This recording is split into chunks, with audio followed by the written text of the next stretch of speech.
Pendant les insurrections menées contre les Turcs, un certain Georges Kastriotti, surnommé Skanderbeg, a marqué l'histoire albanaise. Pouvez-vous nous en dire plus sur cet homme? À vrai dire, nous avons fait une interview spéciale pour Skanderbeg, mais étant donné que Skanderbeg fait partie de cette histoire des Albanais de l'époque, je vais parler un tout petit peu pour lui. Pendant toutes les insurrections contre les Turcs qui avaient occupé les Balkans au XVe siècle, Georges Kastriotti, surnommé Skanderbeg, donc Alexandre, selon les Turcs, Alexandre le Grand, Skanderbeg, devait devenir l'un des plus glorieux héros de l'Europe du XVe siècle. Les victoires des Albanais contre l'Empire ottoman intéressèrent toutes les cours d'Europe de l'époque, qui félicitèrent les victoires du grand chef des Albanais. Le pape Calice III écrivait à Skanderbeg: « Ah, si nous avions beaucoup d'autres princes chrétiens de ta vaillance !» Le convient à participer à la grande croisade contre les Turcs qu'il allait lancer. L'Albanie, au temps de Skanderbeg, avait des relations de tout genre avec l'Europe. Cela est documenté par des milliers d'écrits sur Skanderbeg et les Albanais de cette période-là. Après la mort de Skanderbeg, se créa en Albanie un grand vide. Les Albanais, dirigés par les proches collaborateurs de Skanderbeg, continuèrent tout de même à opposer une forte résistance aux Turcs. Finalement, les Ottomans établirent leur domination plutôt, dans presque tous les pays. Les Turcs décimèrent la population et obligèrent les Albanais à émigrer en masse vers d'autres pays, principalement en Italie. Les descendants de ces Albanais, dont une partie parle encore l'albanais, ont donné à la Renaissance italienne des hommes illustres, humanistes, peintres, hellénistes, poètes, écrivains, ainsi qu'un grand nombre de cadres des autres domaines. De ces descendants sont également issus un pape, certains héros dont Garibaldi fit les éloges et qui participèrent à l'Insurgimento Italiano, à l'unité d'Italie. Après l'unité, les Albanais ont également donné à l'Italie un premier ministre renommé, ainsi que des personnalités illustres du XIXe siècle.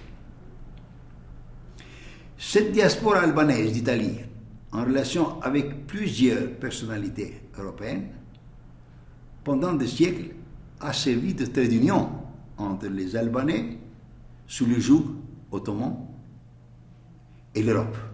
Tout cela est attesté par la grande contribution qu'ils ont donnée à la Renaissance nationale albanaise jusqu'à l'indépendance de l'Albanie le 28 novembre 1912. L'Albanie a toujours été dévouée envers l'Europe.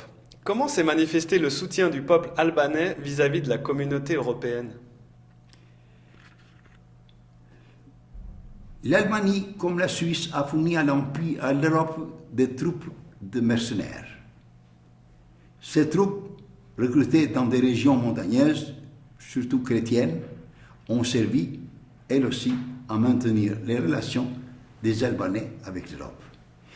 Bien que pendant ces derniers siècles, les Albanais aient professé 3 religions différentes, musulmanes, orthodoxes et catholiques, ils n'ont jamais connu dans leur histoire une nuit de Saint-Barthélemy ou bien des massacres. Voilà ce que les Albanais peuvent apporter à l'Europe unie, ou bien à la Confédération européenne, comme on disait.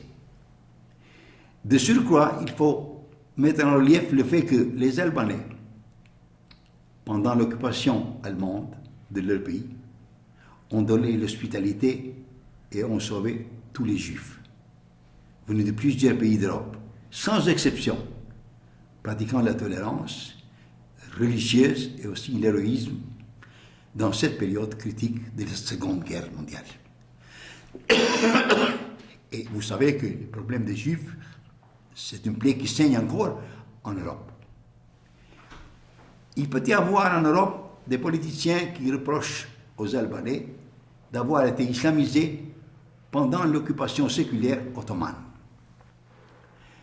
Les dirigeants de la Serbie communiste veulent faire peur à l'Europe pour empêcher l'union des Albanais aux Balkans en un pays unique.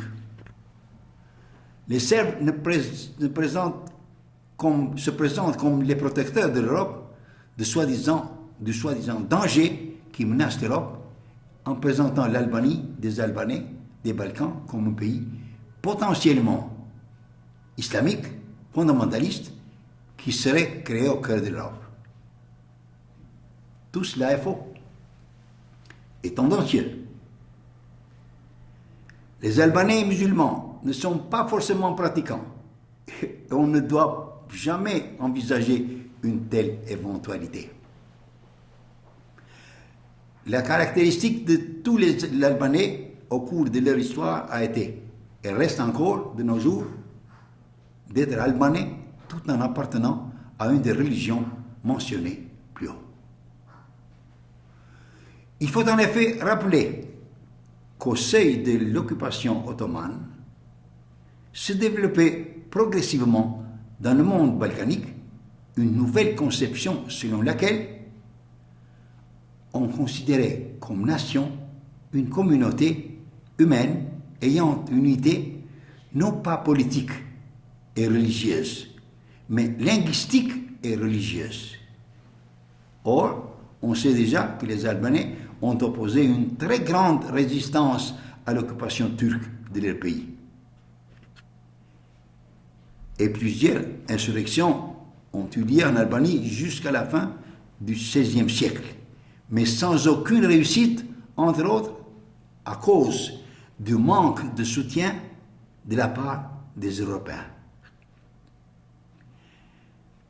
Mais on est moins informé sur le fait que l'islamisation d'une grande partie des Albanais leur a servi de stratagème pour sauvegarder leur langue et leur nationalité, menacés par les exils orthodoxes, grecs, bulgares et serbes qui avaient commencé à slaviser, à helléniser les habitants albanais de quelques régions marginales du pays, qui, pour rester toujours en opposition aux Turcs, se liaient plus fort à la religion orthodoxe.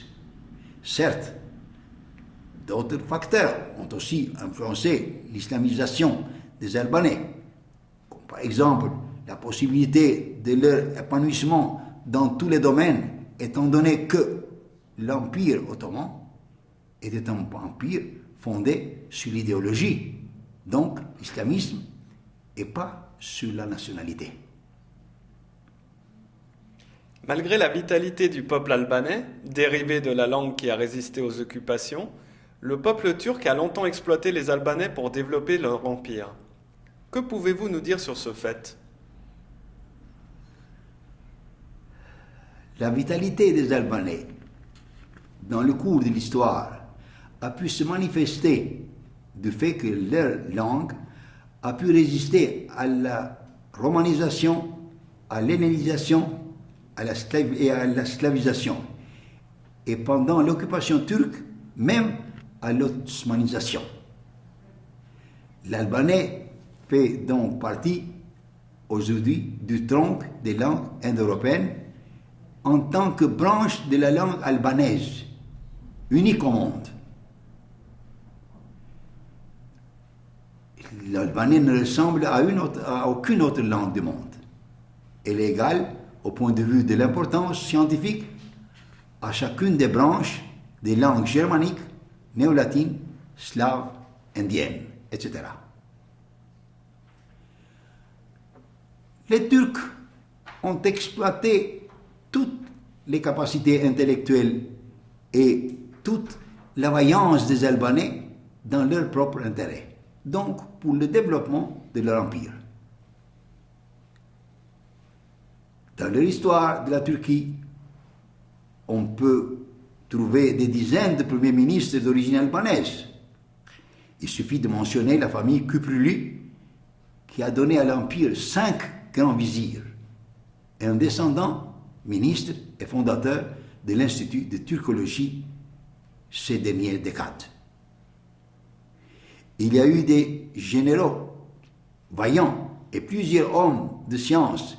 Le grand Sami, l'auteur de la première encyclopédie turque, sans compter les hommes de l'administration, les hommes de loi et les chefs dirigeants religieux après le sultan. Pour donner une idée plus claire des dirigeants de cette contribution, il suffit de citer une petite localité d'Albanie du nom Libohovo, qui ne comptait que pas plus de 3000 habitants et qui a donné à l'Empire 40 présidents de tribunal et le président de la Cour suprême de Turquie, tous d'une même génération, où les grands pachaliks de Scutari, de la famille albanaise de Bouchatli, dont sont issus plusieurs dirigeants ayant les tendances séparatistes et indépendantistes qui ont combattu contre la Turquie jusqu'au siècle, au XIXe siècle, en menant une politique relativement ouverte aux pays européens. Ali Pacha de Tepelen, le lion de Ioannina, lui aussi pratiqua une politique indépendante envers le sultan. Car il avait des relations intenses, diplomatiques, avec les pays d'Europe, y compris Napoléon. Ces pachaliks albanais de Scutari et de Ioannina amenèrent en Albanie des spécialistes européens. Le mouvement d'indépendance grec a beaucoup profité de la politique menée par Ali Pacha de Tepelen. Et plusieurs de ses dirigeants, ainsi que des héros de l'indépendance grecque, sont d'origine albanaise. Mohamed Ali, d'origine albanaise, est devenu, par sa vaillance et ses compétences, l'initiateur du réveil national de l'Égypte. Il joua un grand rôle au Proche-Orient et eut plusieurs contacts avec les pays européens dans la lutte contre la Turquie. Dora d'Istria, princesse roumaine d'origine albanaise, son vrai nom est Elena Gica, a été à son époque, au XIXe siècle, une des femmes les plus renommées d'Europe par son érudition et sa contribution à la culture européenne ainsi qu'à la Renaissance albanaise.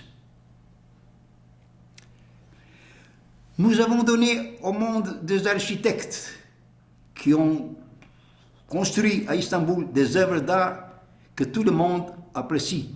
Même le chef des architectes de la père d'architecture islamique, le mausolée de Taj Mahal à Agra, le fameux Mehmet Isaï était lui aussi albanais. Nous connaissons même sa région d'origine, alors que le dictionnaire encyclopédique Robert II, édition 1980, dit « œuvre probable d'un architecte persan ». Et tant d'autres disent italien, turc, et sans pouvoir dire qui a été le vrai constructeur, l'ingénieur en chef. Imaginez-vous, ça fait 3 siècles. Si c'était vraiment italien, les Italiens l'auraient laissé échapper. Mais quand même, il est albanais, il a été musulman, on dit turc. Non. Les Albanais de la première moitié du siècle, du 19e siècle, alors que l'Albanie n'avait pas encore de chemin de fer, ont donné à l'Autriche le fameux ingénieur Karl Giga.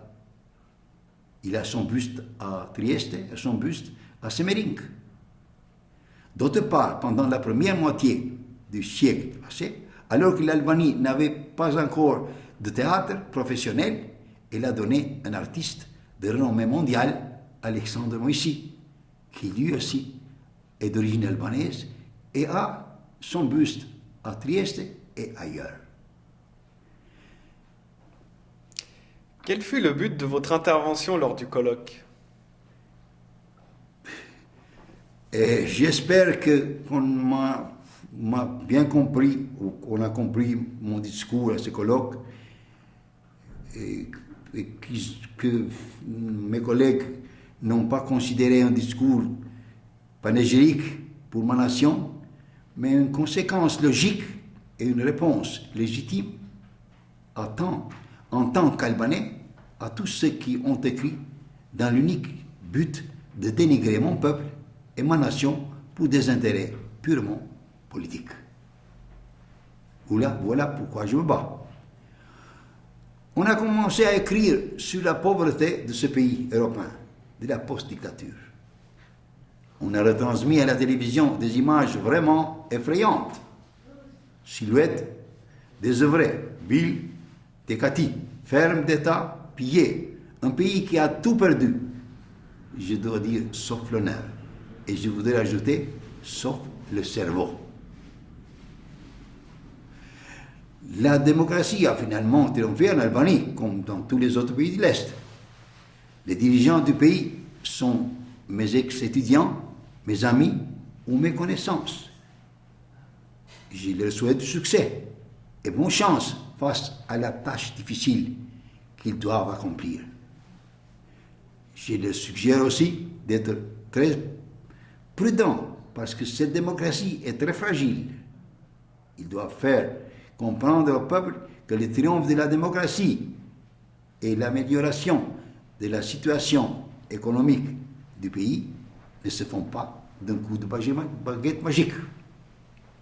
Cela va demander des sacrifices de la part de tous et va prendre du temps.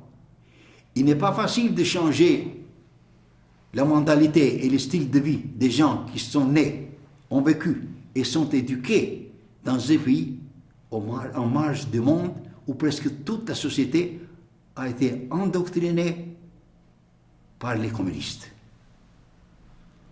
Comment voyez-vous l'avenir du peuple albanais? Pour ma part, j'ai confiance en l'avenir de mon peuple, où la population a un âge moyen de 27 ans, la plus jeune d'Europe. Le pays a les meilleures dispositions pour le développement de l'agriculture, de la sylviculture, de l'élevage, de la pêche. Il y a de grandes réserves de chrome, de cuivre, de nickel, de bauxite, de gaz, de pétrole, de charbon, ainsi que des usines hydroélectriques. Et de surcroît, 400 km de bord de mer à 40 degrés de latitude nord.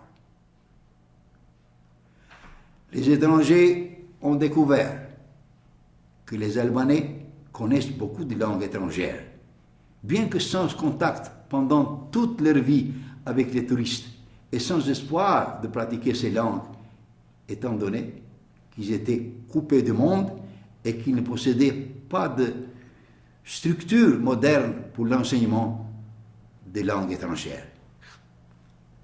En effet, les cours ont été donnés comme au temps d'Aristote, en se servant du cerveau et des poumons de l'enseignant, et du cerveau et des oreilles des étudiants, pour ne pas mentionner les autodidactes.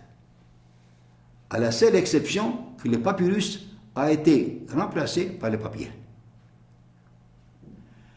À Tirana, une ville plus petite que Genève, autrefois, il y a plus de 30 000 cadres universitaires diplômés. Parmi ces cadres, n'y aurait-il pas quelques milliers ayant les capacités nécessaires pour s'adapter à l'économie du marché, si l'Europe et le monde aident l'Albanie avec leur investissement? Un pays où actuellement les salaires de la main-d'œuvre et des cadres sont parmi les plus bas du monde.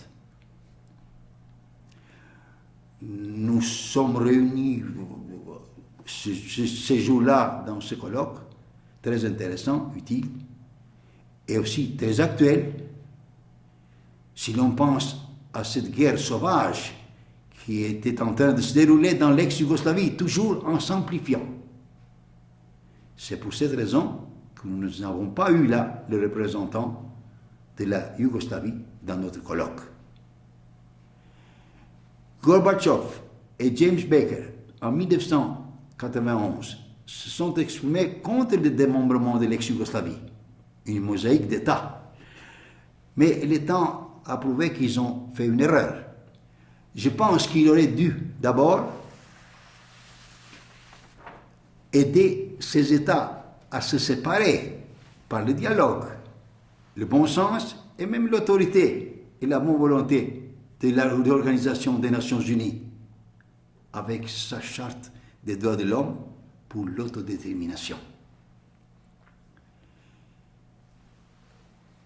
Presque tous les politiciens et les mass médias ont parlé de nationalisme au sens péjoratif du terme après l'ouverture de l'Est.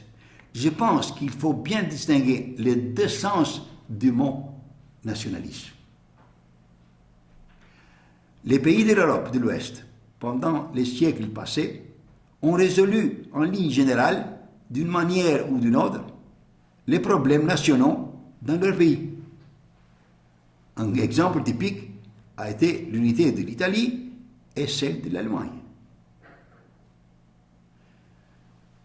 Ce que l'Europe de l'Ouest, le tsar de Russie et Staline, le nouveau tsar communiste, Staline, ont fait du Congrès de Berlin en 1878 jusqu'à nos jours en Europe de l'Est, a été d'aggraver la question nationale de plusieurs pays de l'Est, en la rendant quasi insoluble. Exemple, les pays baltes avec les procès de russification intentionnés. Le microbe qui a causé cette maladie, devenue endémique, qui ronge et agit en détruisant la nouvelle démocratie qui est en train de se créer dans les pays de l'Est, est guérissable aux Balkans, si la bonne volonté ne manque pas à ceux qui ont le pouvoir dans tous les pays. Et ça, par l'indépendance aux peuples et nations, et par la vraie autonomie aux enclaves inévitables des minorités ethniques. Désormais, tout le monde a commencé à comprendre que ce sont les présentations chauvines et absurdes de la Serbie communiste qui sont à la cause principale de ce qui arrive dans l'ex-Yougoslavie. Les Albanais se sont toujours mobilisés pour revendiquer leurs droits. Parlez-nous de ces revendications et de l'état actuel des choses.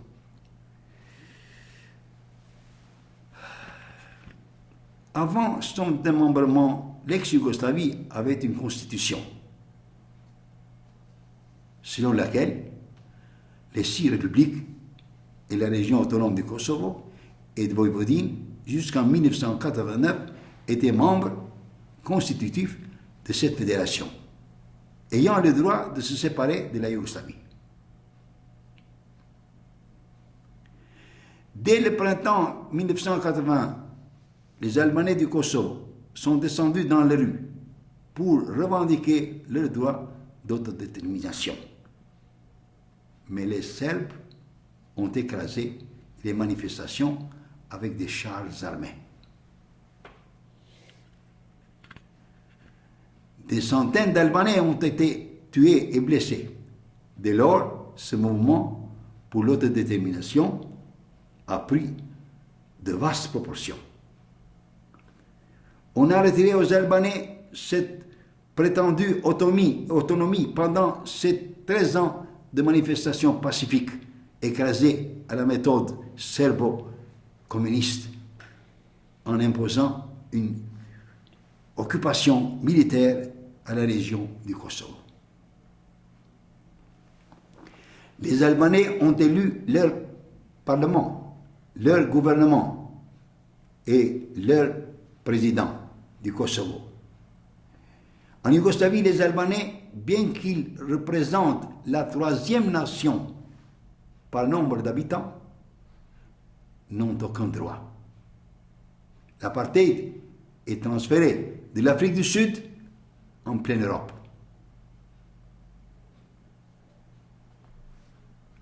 Les Albanais n'ont pas le droit d'étudier leur langue maternelle et toute la vie économique, culturelle et sociale est paralysée au Kosovo, sauf la vie politique clandestine qui englobe tous les Albanais pour réaliser leur aspiration de créer un État indépendant. C'est la première fois dans leur histoire que les Albanais luttent pour leur liberté avec des moyens pacifiques et très civils, donc par la voie du dialogue. Il est exact que les Albanais en Yougoslavie n'ont pas leur propre police ou leur armée républicaine comme les 6 autres républiques. Ils n'ont pas le droit de détenir une arme pour leur protection personnelle et ne peuvent pas posséder des armes de chasse en Yougoslavie, les Albanais. Ce qui n'est pas le cas des Serbes vivant au Kosovo qui sont armés jusqu'aux dents par l'État serbe. Il faut que le monde pense à résoudre pacifiquement la question des Albanais aux Balkans.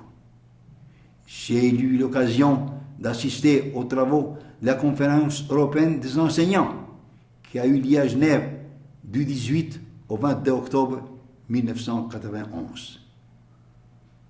Les Albanais du Kosovo et ceux d'Albanie n'étaient pas membres, étaient invités en tant qu'observateurs. Cette conférence a pris une résolution à l'unanimité pour condamner la Serbie de génocide et de ségrégation contre les Albanais du Kosovo. Malheureusement, la situation n'a pas changé. La question des Albanais aux Balkans n'est pas une simple question de minorité qui peut exister partout au monde.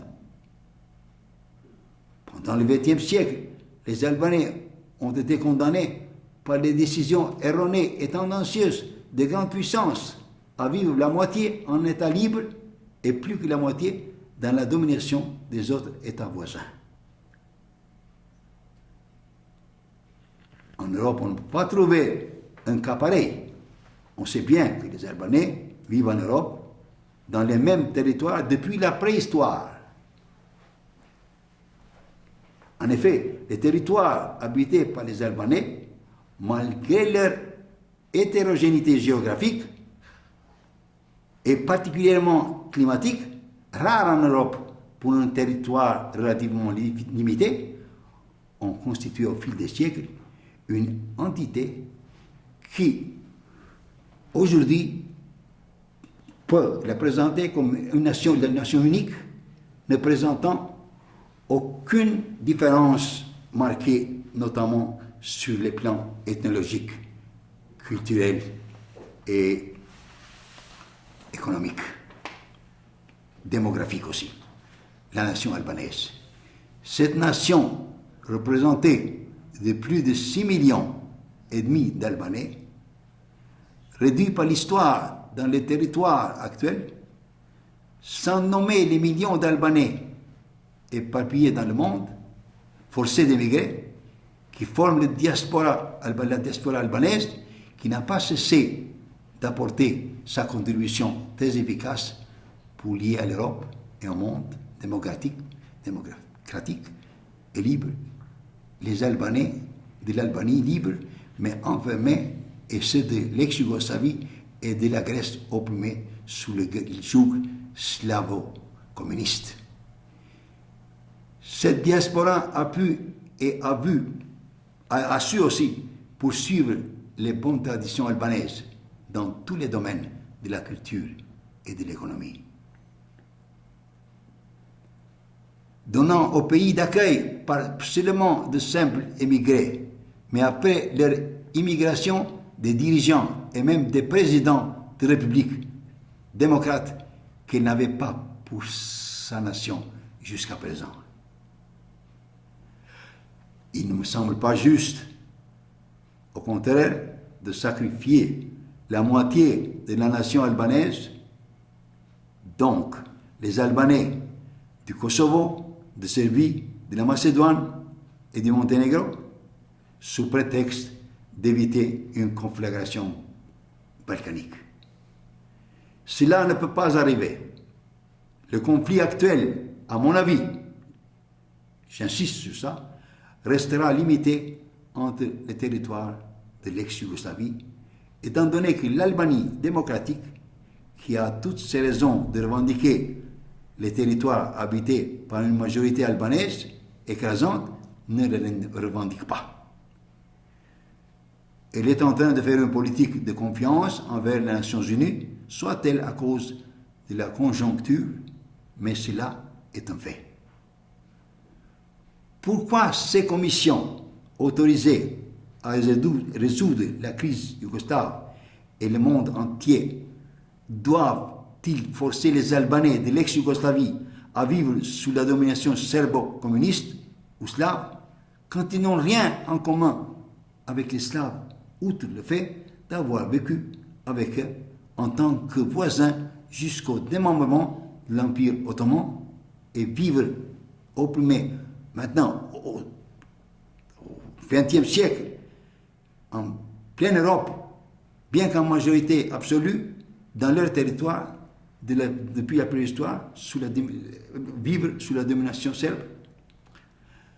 Je pense que le moment est venu que le monde soutienne les Albanais dans leurs efforts d'autodétermination et pourquoi pas de réunification en un État albanais à la grandeur de la Suisse, créant ainsi un équilibre balkanique dans cette zone des Balkans considérée historiquement comme une poudrière.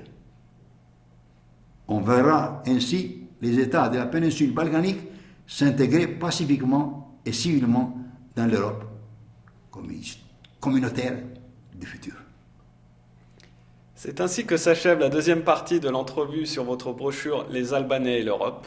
Astrid Leka, nous vous remercions pour ce témoignage. Je voudrais ajouter seulement quelque chose, que l'histoire a prouvé et a avéré ce que j'ai dit dans ce colloque international. Parce que tous les représentants, tous les participants à ce colloque disaient qu'il fallait faire attention pour ne pas démembrer la Yougoslavie. Même Gorbatchev, comme j'ai dit, même le ministre des Affaires étrangères des États-Unis a dit ça. Moi, sans être un politicien, j'ai dit qu'il n'y aurait pas une conflagration balkanique, mais que le conflit serait resté dans les frontières de l'ex-Yougoslavie, ce qui est avéré. Et je suis vraiment satisfait d'avoir prévu cette vérité. Merci Astrid. Merci.